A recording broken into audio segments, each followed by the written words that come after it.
नमस्ते क्रिकेट प्रेमीहरू। आज एउटा रोमाञ्चक खबर छ। माइनस अस्ट्रेलियाका पूर्व all-rounder Ian Harvey Nepali cricket टिमको बोलिङ कन्सल्ट्यान्ट कोच बनेका छन्। यो समाचारले नेपाली क्रिकेटलाई नयाँ उचाइ दिन सक्छ, विशेष गरी आउँदो टी20 विश्वकपमा। के हो इयान हार्वेको उपलब्धि? उनी अस्ट्रेलियाका लागि 73 वनडे खेल खेलेका छन्, जहाँ 85 विकेट लिएका थिए।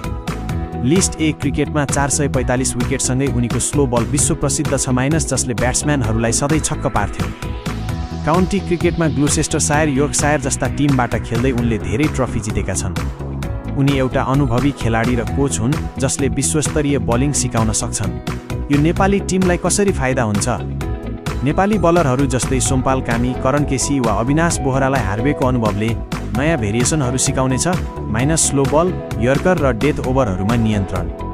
टी20 विश्वकपमा नेपालले कडा प्रतिस्पर्धा गर्नुपर्नेछ, तर हार्वेको मार्गदर्शनले हाम्रो बलिङ आक्रमणलाई मजबुत बनाउनेछ। कल्पना गर्नुहोस्, माइनस नेपालले विश्वका ठूला टिमहरूलाई हराउँदै सेमिफाइनलसम्म पुग्यो भने। यो नियुक्तिले नेपाली क्रिकेटको भविष्य उज्जवल बनाएको छ।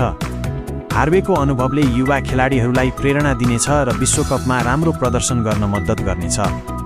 क्रिकेट प्रेमीहरू, यो खबरलाई लाइक, शेयर र कमेन्ट गर्नुहोस्। जय नेपाल, जय नेपाली क्रिकेट।